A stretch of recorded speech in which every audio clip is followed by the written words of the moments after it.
La passion pour l'écriture commence par la passion pour la lecture. Je l'ai raconté il n'y a pas longtemps, quand mes frères, parce que je suis la dernière née de ma famille, quand mes frères partaient à l'école et que mes parents allaient au travail, je restais avec ma tante. Et comme il n'y avait pas de télé ni internet à l'époque, je, je lisais. C'est comme ça que je me distrayais.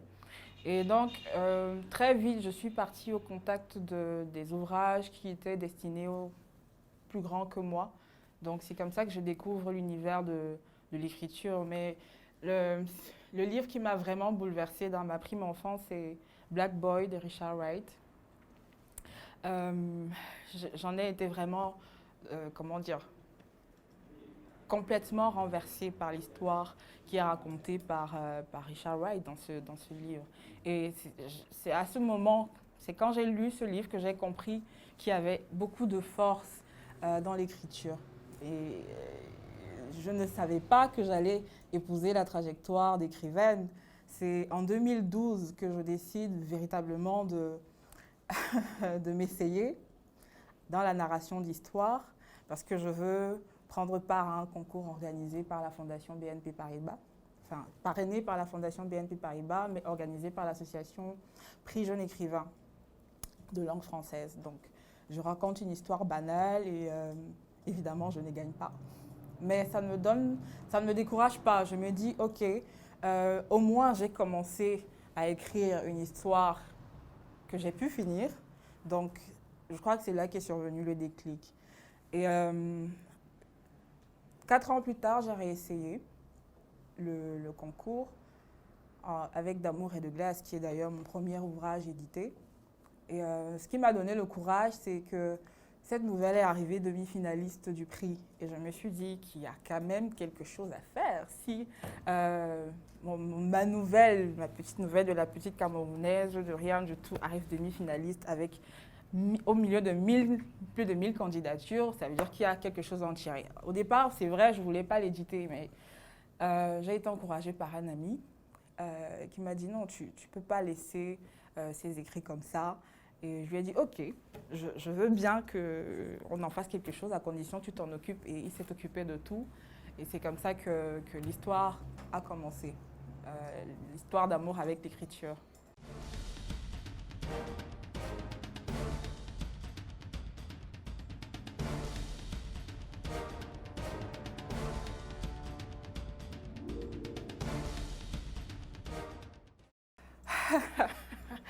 Alors, c'est une histoire assez drôle. En 2013, je suis rentrée dans une histoire d'amour avec quelqu'un qui me semblait parfaitement équilibré. Mhm. Et au fil de la relation, je me suis rendu compte que c'était pas aussi blanc que ça. Donc il y avait du blanc, il y avait du noir, c'était un peu gris. Sauf qu'il y avait une tendance un peu plus dark que claire. Euh, 5 ans plus tard, j'ai décidé de rompre. Et il s'est passé 6 mois avant de me rendre compte que j'étais complètement sous l'emprise d'un manipulateur et que j'avais développé au fil de la relation une certaine dépendance affective comment dire, qui handicapait un peu mon quotidien, qui handicapait mes rêves, mes ambitions, mes aspirations. Donc, vous voyez le genre de relation dans lesquelles vous êtes. Vous n'aspirez plus à rien, vous faites de l'autre un idéal. Et puis, pourquoi être un idéal alors que vous vivez ensemble? C'est pas normal. Et donc, 6 mois après, je réalise ça. Et il me faut 6 autres mois pour essayer de comprendre ce qui s'est passé. Donc, un an après la rupture, je ne comprenais toujours pas ce qui venait de se passer. Et j'avais besoin de voir clair sur ce que je ressentais parce que je sentais qu'il y avait une énergie en moi qui ne sortait pas, que je n'arrivais pas à évacuer. Et j'ai dit, ok, écrire ce qui, je vais écrire ce que je ressens. Et quand j'ai commencé à écrire ce livre, je l'ai intitulé Mon grand débat intérieur parce qu'il y avait énormément de confusion dans mon esprit. Je voulais comprendre ce qui se passait, pourquoi je me sentais comme ça. J'avais rompu, il était hors de question qu'on se remette ensemble. Mais j'arrivais pas soyez, franchir, passer le cap et tout. Et c'est comme ça que j'ai écrit mes confessions anonymes. Pourquoi mes confessions anonymes? Parce que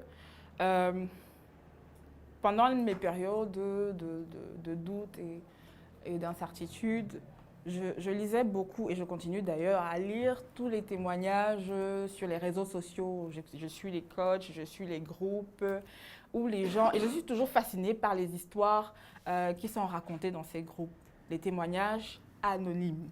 Et ça me parle.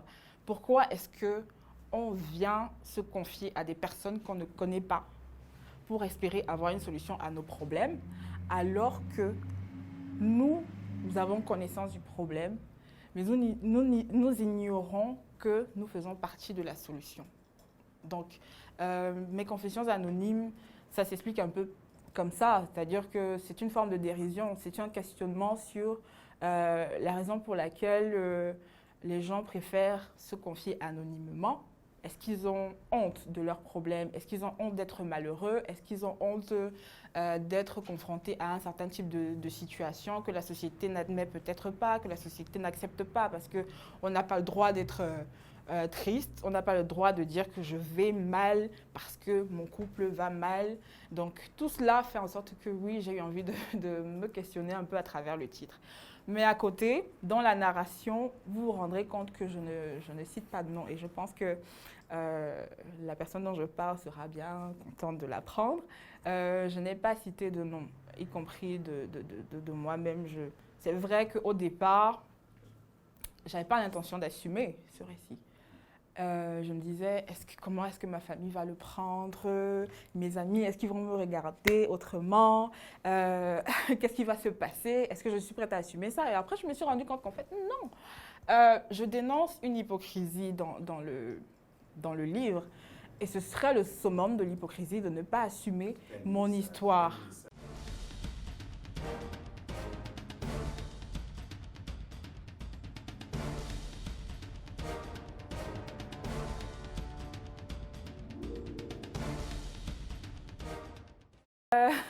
C'est tout simple. C'est normal de passer par des étapes difficiles de la vie, surtout en amour. Ce qui n'est pas normal, c'est d'accepter l'inacceptable. C'est ça le message, c'est de dire aux gens qui se retrouvent aujourd'hui coincés dans des relations absurdes, des relations que je décris d'amour triste, de se dire que oui, il faut un peu de lucidité pour se rendre à l'évidence, parce qu'on se ment énormément. Il faut qu'on soit d'accord là-dessus. On se ment énormément dans cette société. Elles peuvent en sortir. Ces personnes peuvent sortir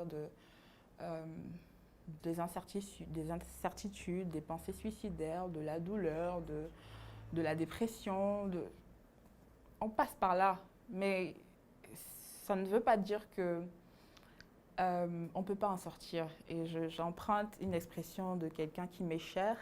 Quand on touche le fond, c'est pour mieux remonter. Et donc, il faut simplement se le dire. Et voilà.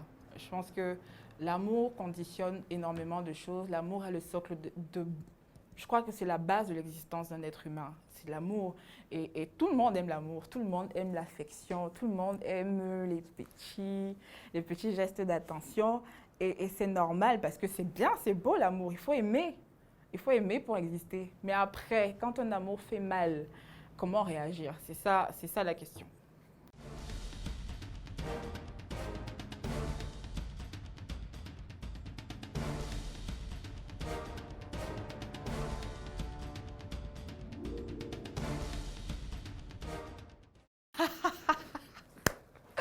Non, pas du tout.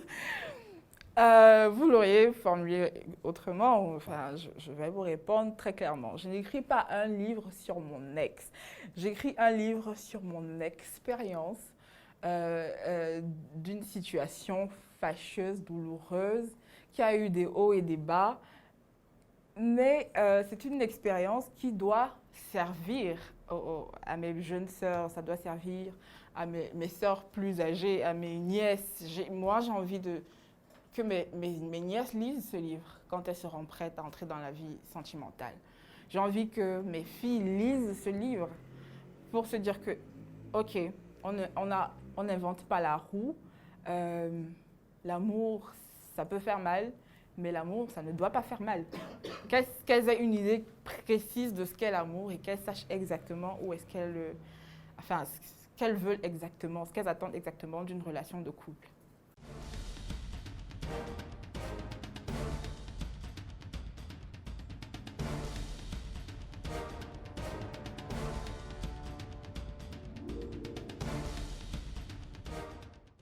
L'impulsion. Certains appellent ça l'inspiration, moi j'appelle ça les impulsions parce que je ne sais pas si ça arrive à tout le monde, mais moi quand je dois écrire un livre, je reçois une impulsion. C'est comme un ordre. Donc ce n'est pas, comment dire, je ne m'assieds pas pour attendre que l'inspiration vienne. Parce qu'on dit souvent qu'on ne cherche pas l'inspiration. En tout cas, ça, c'est ma théorie. On ne cherche pas l'inspiration, c'est l'inspiration qui nous trouve. Et quand elle nous trouve, on doit être prêt. Tout m'inspire, évidemment. Tout m'inspire. Je regarde les gens, je suis fascinée par l'humain. Je suis fascinée par les paradoxes de l'humain.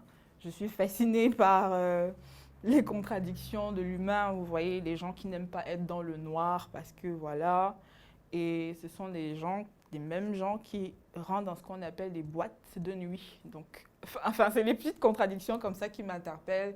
Je trouve ça marrant, ça me fait rire toute seule. Enfin, je suis la seule à trouver ça drôle, évidemment, mais oui, toutes les situations de la vie m'inspirent. Et je suis de ceux qui pensent et qui sont convaincus que la plupart du temps, la réalité dépasse la fiction de très loin.